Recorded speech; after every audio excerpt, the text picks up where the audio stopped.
Yo, what's up, everybody? It's comedian TK Kirkland, aka T to the K. I just did one of the greatest episodes in podcast history with real life street stars, some of the coldest brothers in the game. Make sure you subscribe, like the video, and keep continuing to watch these young brothers rise. You know I don't talk a lot. Demonstration is better than conversation. Go.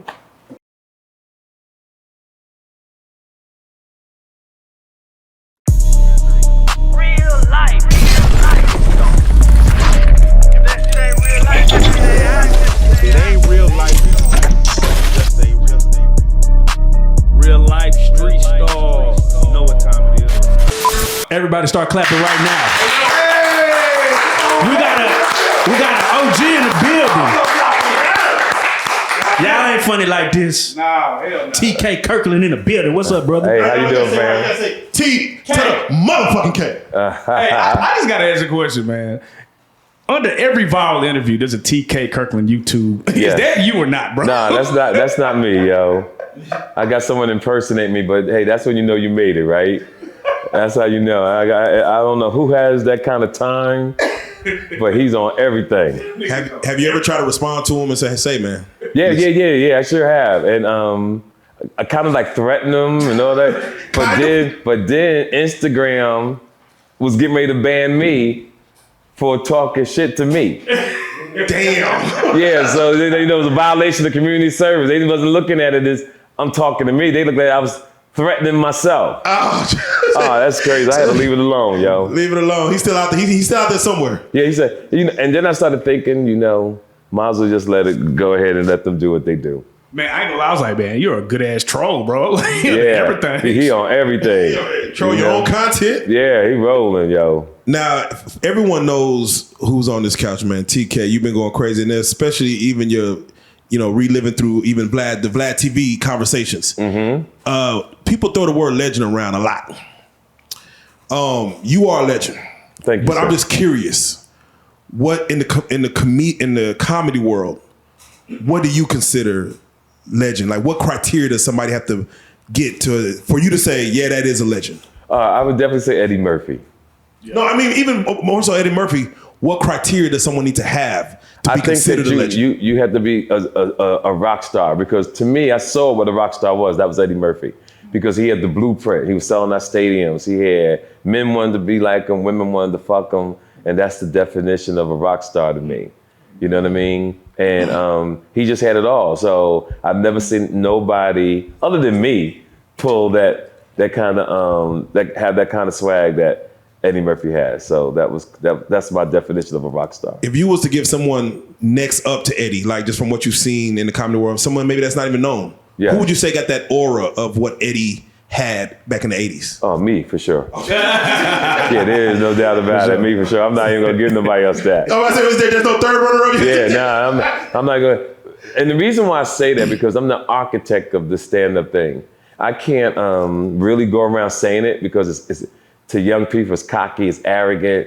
So you just have to prove things day by day. So I don't take comedy things seriously, but I put a lot of work in to make it serious. But I'm really doing what I want to do. I love stand-up, but what I really like is negotiating. What I really like is the business side of entertainment, as you know. So that's what motivates me, and to help people, from D.L. Hughley to Mike Epps to Godfrey to my new guy, Charleston White. And he's the first person in a long time that I took under my wing. That's what's up. To show love, because I really felt that most comedians need to be babysitted. I think most people needed to be talked to every day. But what I liked about Charleston White, under the character that he was out there creating on people, he's a true gentleman, he's a true man. His conversation with me is yes, sir, no, sir.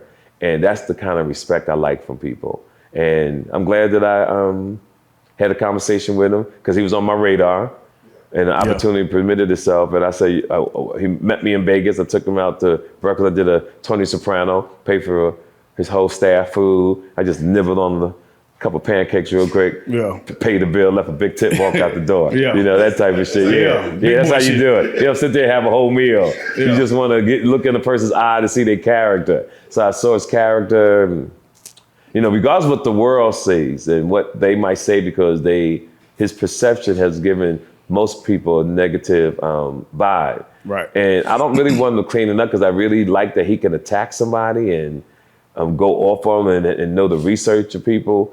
But I want to polish him into to a level that he is working for the rest of his life.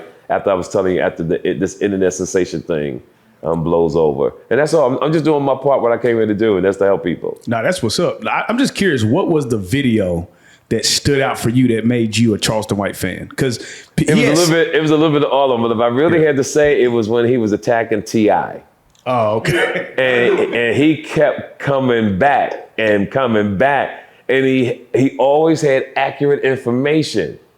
That's what I said, this motherfucker really must be the feds, because who the fuck has this type of information on people? Then that's what got my attention. Then when he attacked everybody else, he knew their life story. He knew your blood type. He knew if your father pulled out on another bitch. Like, this nigga was just on point, and that's what I thought was funny.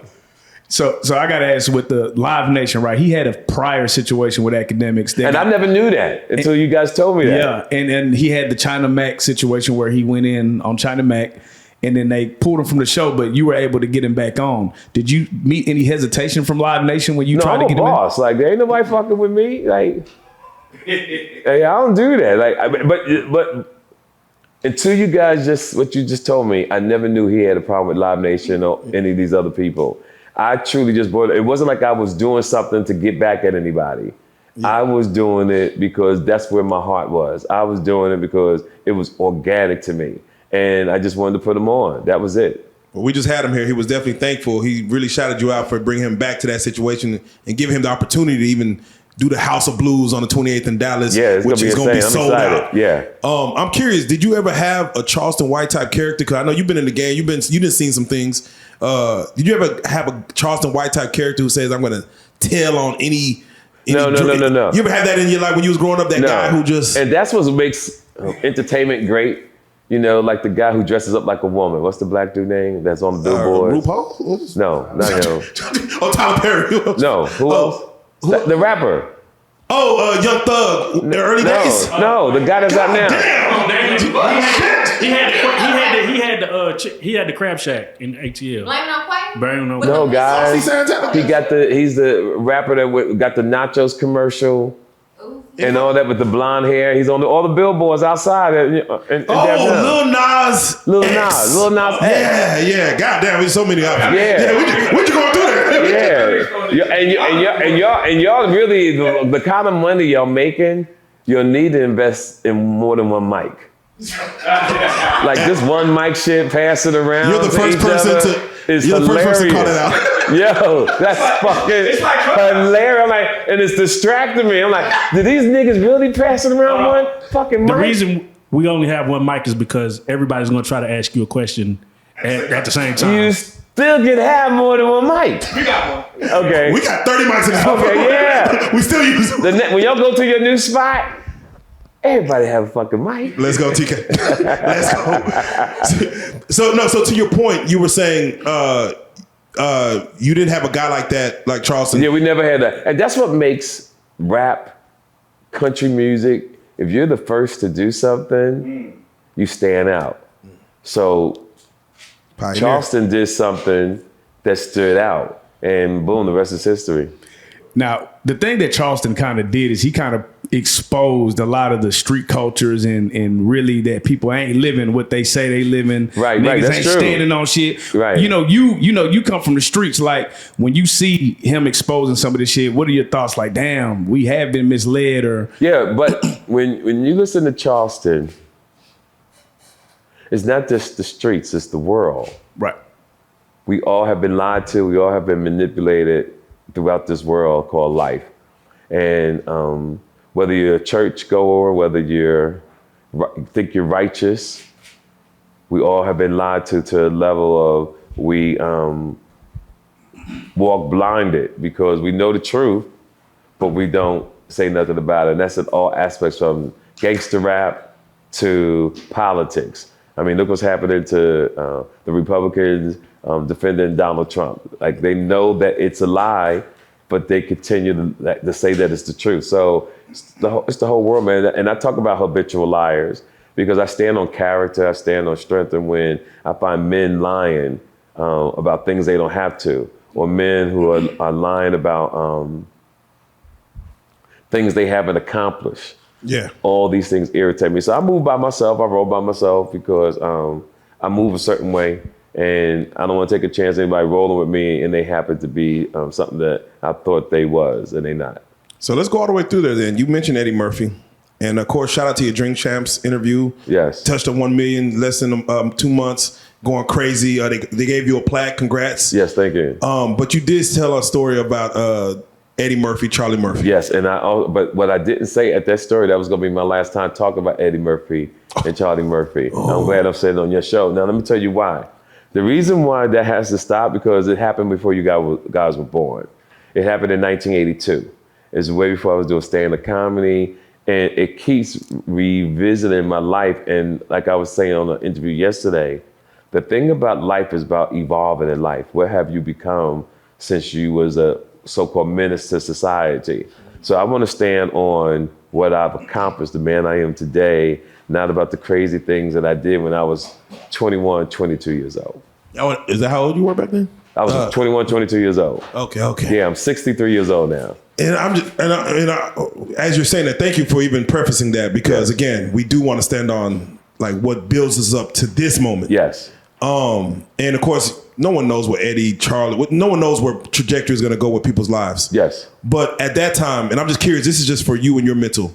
When you're 21, 22, and you're hanging out with stars and stuff like that, where did you see yourself at this age? Well, I wasn't even thinking about being a stand-up comedian. See, a lot of people see the stuff that's important to focus on is I was a track star. See, I ran track coming out of high school. Went to Arizona State, went to Cal State Northridge. So I ran. You hurt? Huh? Did you 400? I ran everything from the 100-yard dash to the mile. I was really gifted. Oh, yeah. So got a scholarship, and when we came out of New Jersey, at that time from 1977 to 1979, it was New Jersey was not the hottest track circuit in the country. It was the hottest track circuit in the world because we had Renato Skeets Nehemiah, we had Carl Lewis. Like these are people you probably don't even know about, but these was people that in the 70s we was terrorizing high school track and field. Now, to be 63 years old, you look amazing. Like, thank you, my man. like, brother, I wouldn't have gave you that. What is your health regimen? Like, how have you been able to sustain yourself? I mean, there's individuals that look half your age and they fucked up. Yeah. I just think, in everything in life, you got to have a little luck, right? You could be the healthiest person in the world and get in a car accident. You could have a brick fall on you. But to make it to be 63, I took care of myself, and I hope I could get so many more summers out of this thing called life. But peace of mind, a good life, and I'm not afraid to let go of stress. If anybody calls me any type of friction, regardless who it is, I let them go. Now, what age did you figure out that you were funny? Well, I was, like if you ever watch me do stand-up, I never smile. Right.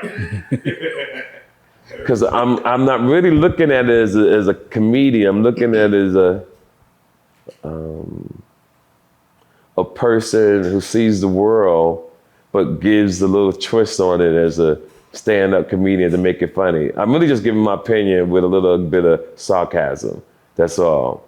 That's all I'm doing. And I just have the ability to make it funny. That's it. So I can really much look at hear any type of topic, and I truly can make it funny.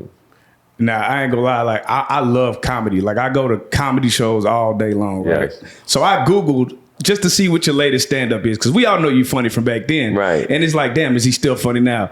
Man, I pulled up the motherfucker. I dated a 72-year-old. That nigga said my side bitch died from COVID. I done zoomed in on the funeral, bro. You had me crying laughing. Was that a real story? I can't tell you. It's like a magician. I can't tell you. Damn. A magician never tell you a secret. I can't let you know if it's true or not. But it's hilarious, though. And I'm glad you brought that up because I haven't did that joke in a long time. Okay. So I think I'm gonna do it this weekend. Yeah, nah, that shit. That shit. That's hilarious. Where'd you see it at? It was on YouTube, man. It was on Chocolate Sundays. YouTube. Okay. Yeah, I gotta watch that because I have so much material that when people quote my material, I'm like, yo, I said that shit. Yeah. So I love that. But I just like your style of doing it. It's like you're saying you like serious, but not serious with the shit. It's like you say some shit, but it'd be outrageous. Yeah. I'm not laughing, and you can't talk in my show. Yeah. You can't get up and use the bathroom in my show. Damn. Like I really run that motherfucker like a state federal pen. Wait. Somebody who just gets up and starts walking to the bathroom, you point them out like, hey. I'll say, excuse me, could you have a seat? I'll say, excuse me, can you have a seat for a second? Yeah.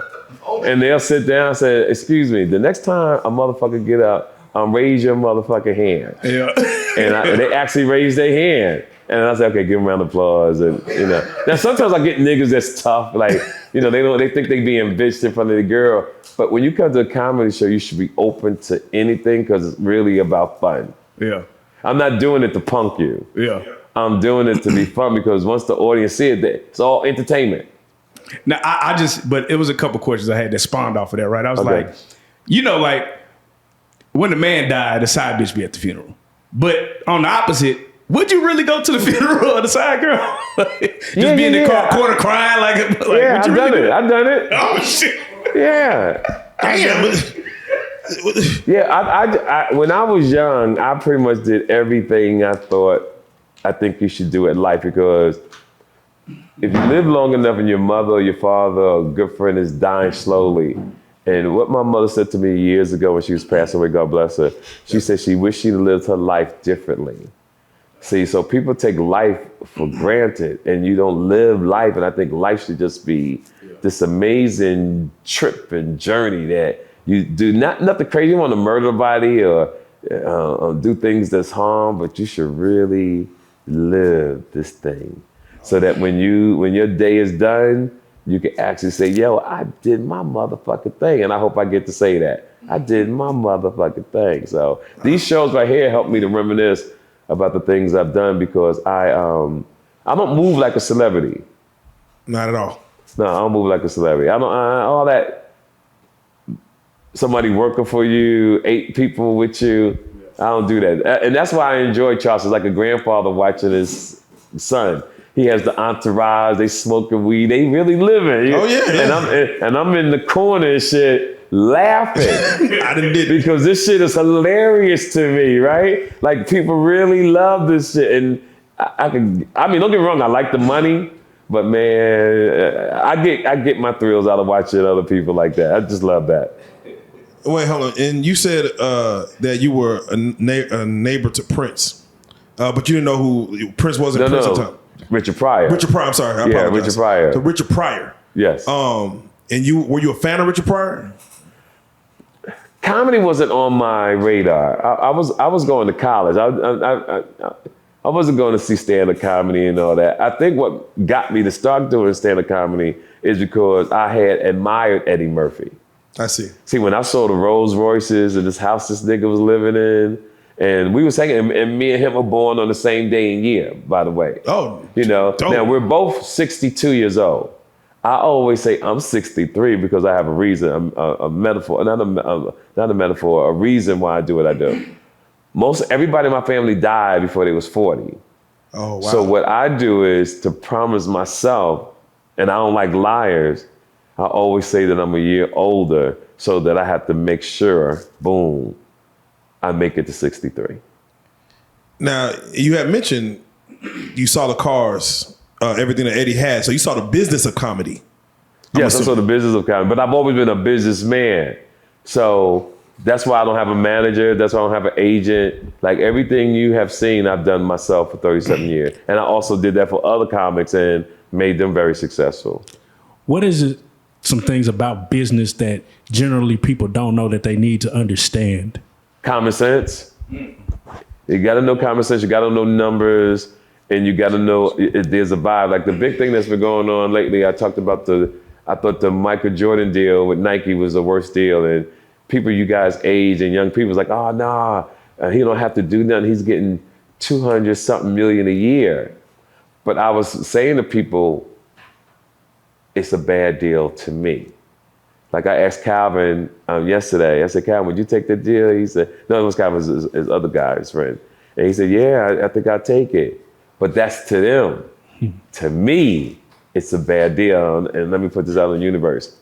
If you made me $5.1 billion a year, and I only gave you 5% of that 5.1 billion, you ain't gonna be mad? Fucking If you're right. not mad, then you don't understand business. Because there's no way there's no way you can make me 5 million and I only give you 5%. I just don't think that's fair. So what are your idea as far as the contract when Nike says you're not proven yet and we're going to take a risk? You said the right thing. So here we go. When you do a contract like that and nothing has been proven, nobody's worn the shoe, nobody's ever happened. So there's contingents in the contract that once we deliver, we bump up. Once we deliver, we bump up. Once we deliver, we bump up, if that's the way you want to go. If I was negotiating the deal, it wouldn't have went that way because the deal would have been 60-40. Michael Jordan would have gotten 60. Nike would have given 40. And let me tell you my reason. Because he's the celebrity. The celebrity always gets more than the product. Always. This is just my rule. People can say whatever they want. Their personal reason, I have to respect their reason. This is just the way I will move. We getting 60%. Now, since nobody has ever wore that shoe, we don't know what's gonna happen. It could have flopped. But we proved ourselves. What's so bad about that deal still exists from 1982, 83. So let me tell you why Rihanna is a billionaire. Rihanna got one of the coldest motherfucking deals in the cosmetic industry, bro. And that's why she makes the kind of money that she's making. But a homie of mine from the streets, Eric Von Zip, Eric Von Zip's from Harlem. And he said, TK, never worry about it because the niggas who get the money later get more money than the niggas who get it earlier.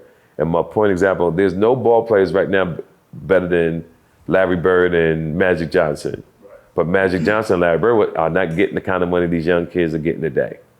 But they paved the way for these young ball players to get the kind of money that they're getting. Magic and all of them could never have fathomed the kind of money these kids are making today. Right. They making a killing, yo. It's unbelievable what they're making. So that's my thing about negotiating. That's all. So I just think I'm just fair. So earlier you said that one of the reasons why you do comedy is because you have discernment. You can see things differently than other people. Yes. So my question to you is, do you believe in conspiracy theories or do you think that's like a waste of time? It's a waste of time.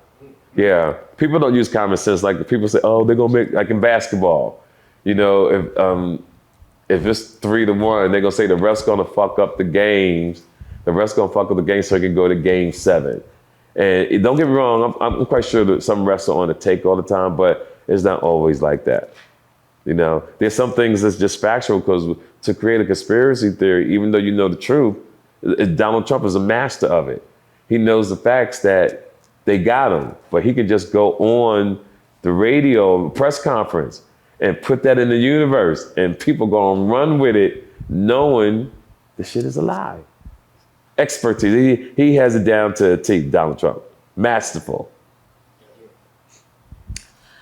And you said earlier that, for 37 years in this industry, you've moved a certain way for yourself, as well as moving that way for others who have come into the industry.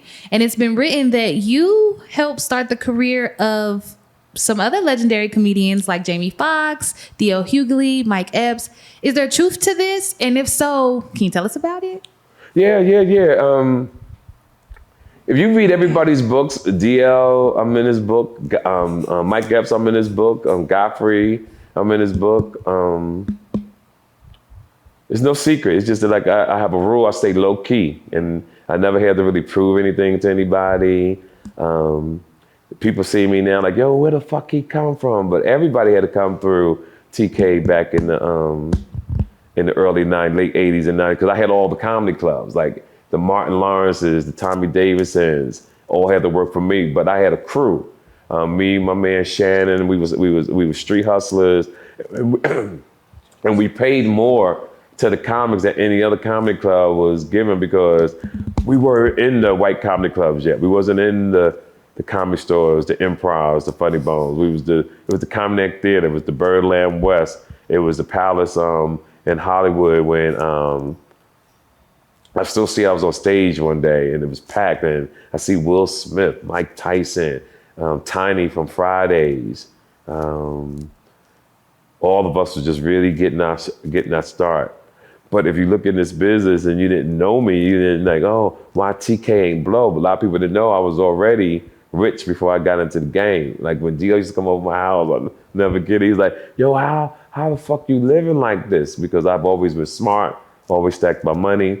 And that's why Dio is successful today, because I took my street savvy, I gave him the blueprint, and I always taught him, no matter how much money you get, never get comfortable. And one of the great stories too, I want to say it for the first time, when Faison Love did Fridays and he was doing the TV show with Robert Townsend, he had stopped doing stand-up.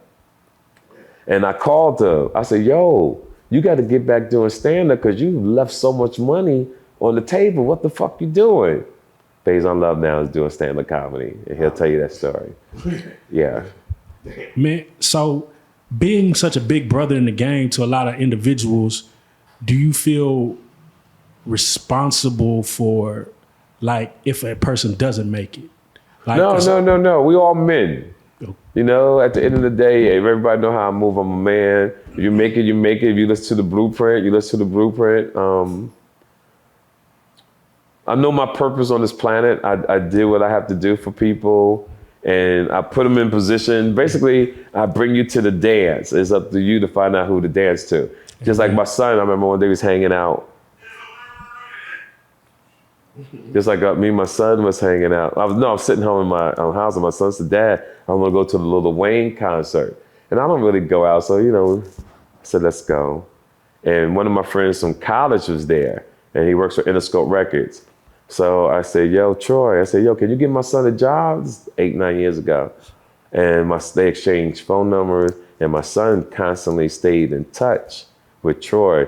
Troy wound up signing, so my son wound up working for Dr. Dre, Jimmy Iovine at Interscope Records. Now my son is a big wig in Los Angeles, California, in the music industry. Like, he balling. And I'm glad, and I don't bring it up, throwing this face, yo, I did that for you. All the people I put on, but I'm blessed in my own way. I'm healthy. Amen. I don't look my age. I'm not on a wheelchair. Amen. Women still want to fuck me. That's important. That's very important. Yeah, that's important. This interview is sponsored by Blue Chew. I'm trying to get there. Now, y'all got to make it. That's the goal, right? Not for real. Now, is there anybody you ever regretted sharing the blueprint with? Oh yeah, but I keep that secret. Okay. Yeah. I know. Speaking of women, man, there's an interview saying that you knocked off 10,000. Yeah, I was just talking shit. It seemed like I had that much sex, but my I was a slight hoe when I was young. Yeah, but I'm supposed to live like that. Like I think that I was never a liar. How about that? Some men get married and be in relationships and still cheat. Yeah. I never cheated on nobody. I never was like, yo, we gonna kick it and I'm out here still fucking this person, that person, causing confusion in the home. I never did that. I've been everything in life. I've been the side nigga. Yeah. I don't bought the girl I'm fucking with boyfriend's clothes, or if he was struggling. I don't bought women cars and all kind of shit. Now some of my female friends, if they knew me, they say, "Oh, TK, you didn't do that for me." I'm like, "Well, bitch, you wasn't the one. It didn't happen." Now, Me and my friends, we've been having this conversation about monogamy and if it is a real thing. Do you subscribe to monogamy, or is that just like, does that go against a male's nature? I think everybody has to do what they need to do. Some men, if I had to be in a comedic way, I would say men who need to be married can't get pussy. If I had to make it, yeah. Like if you marry, nigga, you just want in-house pussy all the time. But what men don't understand is most of y'all fuck your way out of a relationship. Damn. Because y'all want to have sex so much that eventually, if that woman don't have character, if she's a liability more than an asset, and you're still growing as a man, you don't look right. You're not the same to that young lady. And then you have a woman who has the same type of desires, right? She could be growing and look at you different because you're not growing. Or your dick game ain't as good as when she want to pursue other things. Because once you know what good pussy is, that plays a part in your relationship. Once a woman knows what good dick is, that plays a part in her relationship, because you can have all the money in the world, but your sex game could be fucked up. That's why I always say, when you date someone, it has to be like a Rubik's Cube. You got to hope all the colors fit together. We all know how difficult that is to put a Rubik's Cube together. And some people do get it together, but that's in real life. Some people do have good relationship. Their chemistry is just on point because they figured it out. Now, one question I had to follow up the question, right? You know how like niggas would be like, boy, if I had Beyonce, I'd settle down. Was there ever a woman, and you don't have to name her or anything, but was there ever a woman that you felt like, if I got her, I'd drop everybody for this shit? There's not a woman on this motherfucking planet I'd do that for. No way. Hell no. No. That yet. Nah. I would never, because see, you got to know who you are. See, let me explain to you what I mean by that. I'm successful because I'm not married. Wait, hold on. Wait a minute now. So somebody who is married will tell, somebody who is married will say, my wife is the reason I'm successful. Yes, because that's his mentality. He thinks that, and she could bring something to the table for him. That's not my path. See, everything is based on individuals. And when we talk, most people don't listen to the story. They put themselves in the story. So most people reply and not comprehend. So when people talk, people should listen to comprehend, not reply. But if you notice, when you tell somebody anything, people always put themselves in the story, not listening to the message that the man who's delivering the story is giving. Well, so let's get to the story of why a wife would not help you get to where you're at now. I don't like pettiness. I don't like confusion. And when I move, I got to move. And I don't have to answer to anybody. When you're in a relationship, you can't say, I'm going to Paris, and your girl might be upset. You can't say if you got a deal somewhere and she's upset, now you got to cater to her like, oh, my wife's tripping, I can't do that. I ain't doing that shit. Yeah, I tried to plan a surprise birthday and was like, hey, I'm about to go to the store. Really, I'm about to go somewhere else. But I'm like, damn, I feel like I'm lying to go to do what I got to do to surprise. Right. Because they asking too many questions. I'm like, it's just weird feeling. It's yeah. a weird and you're just a nice guy. A person should be happy to be married to you. So for you to feel like you just a real nice guy. You know? Yeah. And believe it or not, I do want you to be that kind of way. Like my daughter's date and the guys they dated are some of the corniest niggas on the planet. And I love that. Be as corny as you can be. I want my daughters to meet gentlemen like you. So I'm curious. You see where the game is going, right? You see women are into sex toys now. They've always been. See, again. Did you have AI that's coming up? Again, women have always been into sex toys. Where do you think it's going to go? So to be a player, to really have your repertoire together, you got to have your own sex toy. You got to know how to tie a bitch up, blindfold her. Oh. You got to know how to have champagne. You got to know how to eat pussy, finger fuck, use a vibrator, eat a pussy in the middle of the night. Yeah. Like, these things are what women like. See, some of y'all so nice, and you don't bring the sluttiness. You know, most women are successful. So every now and then they want to feel like a slut, nigga. Like, this is some real shit. Yeah, because most of the women that cheat on their husbands or boyfriends and fuck me, that's what I do. Yeah. So wait. So they call you Mr. Hot Towel. Mr. Well, they don't Hot call me Towel. hot towel, but I put people up. I put people on game game. about the hot towel. So- you know? Because I think a man is supposed to be a woman's concierge. You're supposed to cater her and those type of things. And that's how I move. Do you feel like in today's age with these kids that foreplay is dead? No. I'm not in their bedroom. All I know, again, I know what I do in my bedroom.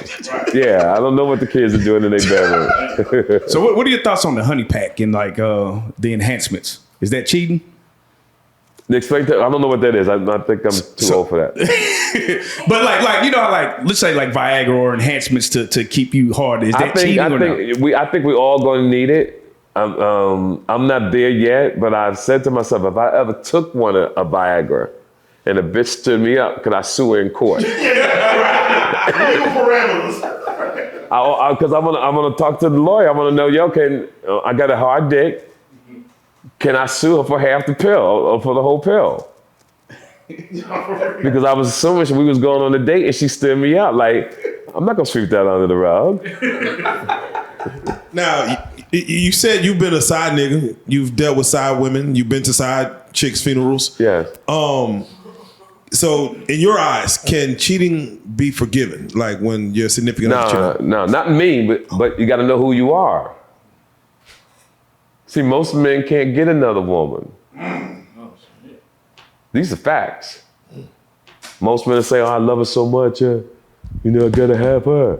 And I'm like, it's 7 billion motherfuckers on the planet. Like, you ain't got enough game to go pull another woman? Because here's the mental torture that men who are listening and some men in here do. If you cheat on your girl cheat on you. Most men get married because they got caught cheating, and they married the woman they cheated on. So now you're going to torture this woman for the rest of her life mentally because she's going to try to forgive you. I seen that. But you ever notice in her pictures, she don't smile that much. You ever notice when you go out, she's real quiet because she doesn't want to forgive. She loves you, but she doesn't want to give. It's a hurt feeling. And I use the analogy of a man smacked a woman and she's hurt. And then you come back and you think she's supposed to be, I didn't smack you, baby. You still tripping on it? Because that's the game niggas will play. Oh, you still tripping off that? That's why I'm look young. I ain't putting no female in no bullshit. And I'm not putting the first sign of a woman, even an inkling that she could be doing something wrong. My block game so cold, dog. I'll block your ass in a minute. So wait. So TK, I gotta ask you then. You find out your girl doing something, whatever. Y'all have a little argument. Y'all going back and forth. She angry. She don't like what the things you're saying because you kind of tell her what it is. She put her hands on you. She like, she hit you. Right. From OG, what's the next move? If a woman hits me, I'm gonna say before I do what I'm about to do, I'm gonna say, right now I identify myself as a transgender woman. We on the even playing field. And I'm gonna whoop your motherfucking ass. Nah, I'm teasing. I'm teasing. I just think that if you say that, you can't go to jail. Cops come. Did you hear that? Yes. But at that moment, I said out loud, I would identify myself as a transgender woman. I wonder could somebody get off on that in the case. That's deep. Because they talk about equal rights, right? They want equal bath. Hey, if you talk about that equal rights shit, you got motherfuckers, men running against women because they consider themselves transgender. Well, I whooped this bitch ass at that moment because I thought I was trans. But to be honest, I would never touch a woman, even though I have when I was young. When I was young, I actually hit my daughter's mother when I was a kid, and I regret it. But I understand the universe; it was meant to happen that way, so I could never really get back into that relationship. So I moved on, and it turned out best for me. So I feel like a lot of people get married for like stability, right? People like routine. So you said you've been with a lot of women over the years. Has there not been like one woman that you feel like spiritually connected to? Like, I kind of want to keep her around and I'm willing to put up with this, that, and the third for this one person. Has it not happened? Yeah, I love them all. Yeah. Nah, for real. Yeah, I love them all. Like, I don't understand. Like, I'm single. I really date who I want to date. people, Western civilization has brainwashed us to the point since we was kids, we should get married. And if you look at marriage statistically, marriage is truly for the woman. It's not for the man. Most women become multimillionaires because of divorce. Most women leave the husband. I just think it's horrible to put here's the real nutshell of this now I think about it. I couldn't put my life in another person's hands. It just don't make, it ain't common sense. Yeah, I got to be in control. I'm treating a woman good. We lay in the bed for years, and then one day she said, "I don't want to be with you no more." That's deep. So what do you say to the woman that says we can't, or the woman that think like this still, we can't have sex till the ring is on the finger, till we get married? And there are some people like that, but if that's what you choose to do, I think that woman better really be good in bed. Yeah, because what happens, see, that is, again, it's bullshit. You wouldn't drive a Bentley without going for a test ride, right? And I think it's good that we have women with morals. I don't think there's nothing wrong with having sex before you get married. I truly don't. Because believe it or not, sex can either make or break a relationship. You can make a person wait months, maybe even years, and then fuck them, and they go, "Man, I waited for this whack ass shit," and it's done. Now you're trying to figure a way to get out of a relationship. Yeah, it could go down that way. So, Some game that I picked up on from one of your interviews was where you was talking about how to get a free LLC. And I just thought that was crazy because I spent a lot of money to get an LLC and I had never heard that information. yes. What has made you like do this type of research to get this type of game out? Like, what is I'm sorry to interrupt. I read a lot, and when I think something, I think I'm good at knowing what the world wants to hear. Mm-hmm.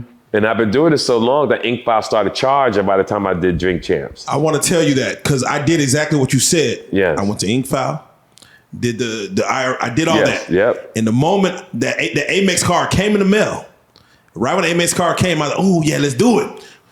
Right when I called and said, "Hey man, can I get this 200, 500, whatever?" They're like, "Yeah, we're gonna use your personal credits. They stopped wanting to use the EIN." Yes. And go straight to the personal. Like, I felt like this was new. The way they were talking to me, I felt it was new. I said, Right. Somebody must have already been on this and fucked up some money. Inkfile changed everything over the years because people's hit me up saying, "TK, that Inkfile shit is charged." Like, people all in my DM. One, I took it as a sign of disrespect. And let me explain to you why. Because if you go to an attorney charges thousands of dollars to give you an LLC. That's facts. Inkfile was only charging $200 or $300. So when I did talk to somebody, I said, "Yo, you can't pay the $300?" What Dog, pay the $300 because obviously you don't know business. So here's what I said. Most people's reaching out to me was going to do a scam. Yeah, something they trying to say. They was going to get the credit card and shop and whatever and not pay the bill. Yeah, they heard 200,000. This is just a fact. This is what I really felt because who the fuck's gonna be upset paying $300 when you really know attorneys pay thousands for what I told you? No, that's facts. Then once you get the LLC, you go to the irsgov.com to get your that's still free. Your free EIN. Then boom, you do the rest. But you're right. Now after you get your credit card and you want to advance or whatever, they ask you for your personal Social Security number, unless your EIN is mature. And now that I think about it, when I got my money, they did ask for my Social Security number. And I have a block on my Social Security. So I had to stay on the phone while they checked us. "Oh yeah, it's a block." And once they said, "Yeah, you've been approved." But my limit is, I could probably put 40 million on my card. But I spend in the thousands a month, way over $30,000, $40,000 a month on my card. But it was some game I gave to people. And now the new game I'm gonna drop it on July 12th on the Breakfast Club that we talked about is with my Snapchat deal that I signed. Oh man. And you guys seen it? You seen the paperwork? You seen? Yeah. I'm not going to really drop it too much here because you guys will be out before the Breakfast Club. Yeah. But we could touch on it just a little bit. And if people don't understand the internet, they think what I'm telling them is a scam. See, if you say this to a regular person that don't know social media, you're like, oh, this nigga full of shit. But once I sent you the documentation, you looked at it differently, didn't you? Like, yo, this shit is real. A lot of people don't understand there's really YouTubers who are making $1 million a month. This shit does exist. It's crazy. And you read it like, oh, it's probably not. But when certain people bring other people information, they think it's a scam. You know, I'm not saying no name. One guy, radio station guy in Atlanta, I sent him what I sent you. You know what he said to me? TK, your phone's been hacked. I put LOL because I'm glad whoever I sent this to is doing what they're doing.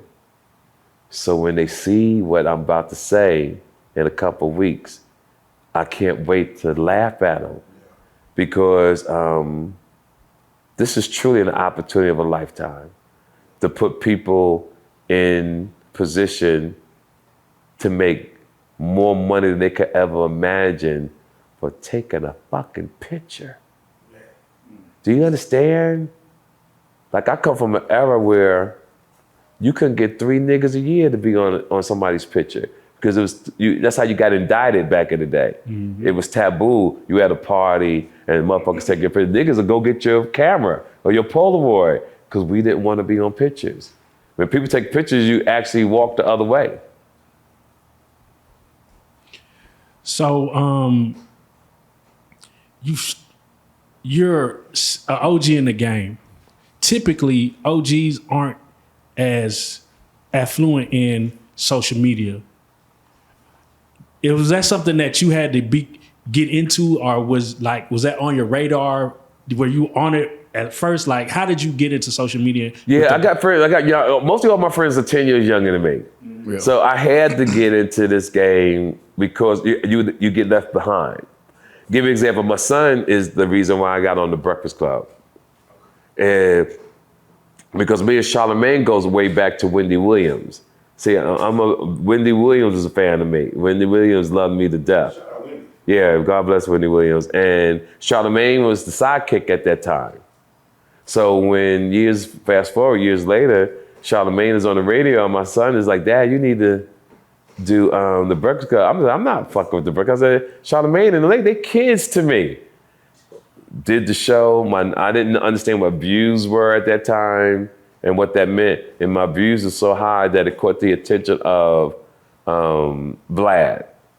And Vlad gave me a call, asked me could I come do his show the same night and same afternoon, and I did it. That's crazy. Now, you being in the game, you got to give me one BMF story. I know you bumped into them. Oh yeah, I mean, BMF, Meech and all them are great friends of mine, and their wife. Shout out to her. I was the go-to comedian for the Hustlers. You was, yeah. Yeah, I literally remember this. Yeah, if you was a hustler and you was getting money, nigga, I was the guy you called. You know what I'm saying? Because my show was, everybody can relate to that particular show. So Mink Coast, Diamonds, and I remember meeting them through a big party in Beverly Hills. Man, it must have been about $40 million worth of cars out in the parking lot. It must have been at least $10 million worth of jewelry on everybody. I mean, the whole thing was so icy. You got cold when you walked in that motherfucker. It was that. I mean, some of the most beautiful jewelry you could ever imagine in your life. It was a cold-ass party, yo. Shout out to those guys. They always treated me well. Do you think we'll ever see that type of unity again from just some black brothers? What I don't know if you consider unity. Oh, okay. Yeah. The thing that Hustlers was doing, we wasn't using common sense and we didn't have knowledge. See, we was selling a product that was going to detriment to your community, detriment to yourself for just a 6% markup. Because unless you was the plug, you was selling it for somebody. Thanks. So if you got it for 15, you put 3 on it. So now you sell it for 18,000. So when you sell it, you're only getting 3,000 off the 15. But if you got caught, you really got the full potential of what the whole thing cost, unless you snitched on someone. Or if you lost it, you had to pay the connect back. Or if somebody knew that you had it, you could die over the price of the whole thing. So when you average out the math on being a hustler, the time that they give you is not worth it. But that's our mindset. See, we're all brainwashed. We are all brainwashed by TV and film. You know, when you watch the Scarfaces, when you watch Power, it always shows the downfall of bad choices. Yeah, you might seem corny as a youngster, but man, it's okay to take the long route to be successful. Now, you've seen so many hustlers and people with money, and I'm sure that you've had these opportunities, but you stayed low key and you just stayed doing what you do. What made you take that route? What like you say, you could be jury down, whatever, but you're always, like you say, low key. What made you just be like that? Because you stayed low key and flex occasionally. Like when we was growing up, your mother, you couldn't tell nobody where you was going. It was taboo. If you told somebody where you was going, your ass didn't go. That's how our parents moved, right? Jewelry is nice. I got it, but it doesn't make sense to wear it in the mall. It doesn't make sense to wear it going to Foot Locker. Yeah, I hear you. Yeah, jewelry is something that you wear, you going somewhere real elegant and you just want to look amazing and make yourself feel that much more amazing. We put on for you. We put on for you. Right. Well, no. No disrespect to y'all. You know, I see you got your pieces, but no disrespect. The kind of jewelry I'm talking about is not on that level. Okay. Yeah. You know. Sit your ass down, son. Yeah. You know, I know you'll feel like a group and shit. Sit your ass down, son. You know, I know you're walking around really feeling it. You know what I'm saying? You know, like you really got some real fly shit off. You know what icy is. I know what icy is, dog. That's funny as hell. Yeah, I know what icy is. Oh, that is so funny. Yeah. So y'all really feeling y'all made it? No, so listen, man. And like I tell anybody, a nigga will always take a trophy no matter what it is. No, I'm fucking with you, though. But I really want to know. No, I've seen a million. I seen a million on a nigga neck, and I'm like, bruh. Yes, but let me ask you a question. Go ahead. That's all. With that necklace on, do you feel a certain way? Oh yes. Let me Like, tell you how do you feel? So when you build a brand Yes. that's out of nothing with your brothers, and then you're able to get that brand put on diamonds, it's the statement that of what that is, And that's of why what I wanted to the ask you story what you behind felt. it. And that's why I wanted to ask what you felt.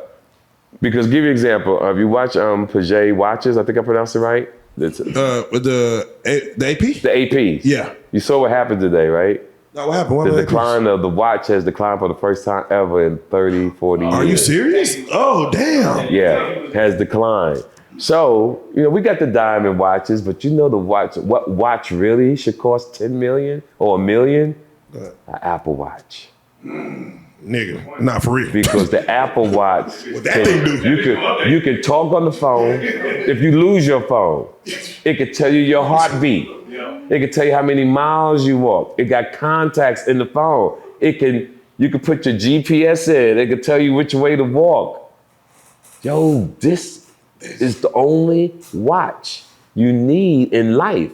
So we got played again, right? We thinking that we got diamonds on our wrist. Yeah, it look good. But again, we got played. Man. Because it don't make no fucking sense. That if you lost that watch, you can't find it. But if you lost your watch and had your phone, and you got the tracker on your phone, you can find your watch. Man, that's not. Yeah, you spent some real game right now. That's just some real shit. Like it's amazing the mind of mankind today. Man. You know, see, we work hard to get the bag, Right. as a youth, but then we need money to get our youth back. Damn, it's loud. But are you ever amazed at like when you do wear jewelry, the shit that like the way that people treat you different? You know what I'm saying? Yeah. You be like, it damn. don't feel right to you, but it's really nice to feel the compliment. It's like an award, a reward. People letting you know that your shit is nice. But I tell people it's good to rock it as long as you know you got millions in the bank and it doesn't really mean anything to you. Because when you get attached to something and you lose it, homie, it's a horrible feeling. I remember I had got a custom-made diamond Rolex watch made in a big-ass nice medallion. And I wasn't used to shit. Let me tell you what happened. I probably had it for like a week. And I said, I'm gonna go get this clean. It didn't need to be clean. But yeah, just doing too much. I took my clothes out of my apartment, walked upstairs, put everything in the car. Somehow between the car, the apartment in my house, a car, I lost the jewelry that was in the little pouch. Damn. I said, maybe I dropped it in the trash. So you know that big chute that they have in the wall and everybody put their trash in, it goes all the way upstairs? I pulled that out. Damn, look at. Got in that motherfucker and was throwing everything out. I still remember that to this day because I was on my way to the studio with Snoop Dogg and Dr. Dre. And I'll never forget that. To this day, that shit still hurts. What would you say if somebody actually wore that and you saw him like with your I wouldn't even know what it looked like now. Okay. Yeah, I wouldn't even know what it looked like. But it teaches you not to get attached to certain things. Like I got this MCM bag. Yeah. This is my third one. Because when I was in San Francisco, they got me twice. They broke in my car in November and they broke in my car 3 months later.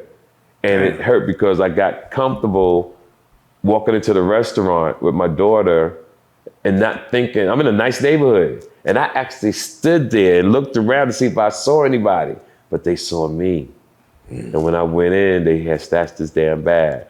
So they got me twice. So here's my thing I'm going to do one day. My daughter's about to graduate from college in 2 years. Congrats. The week that she's going to graduate, I'm going to shit in a bag for a week. And I'm going to go back to the same place they broke in my car. Because they don't look at the bag until they break into it. They're gonna break into the car, they're gonna take that bag and put it in the car and think they really got something. And I'm just gonna laugh my ass off because that's the only time I ever wanna get a motherfucker back. Yeah. And I'm gonna get their ass back. Put some I swear head to cameras God. up. Let's Yeah, make I'm sure gonna get their ass. I'm gonna get them.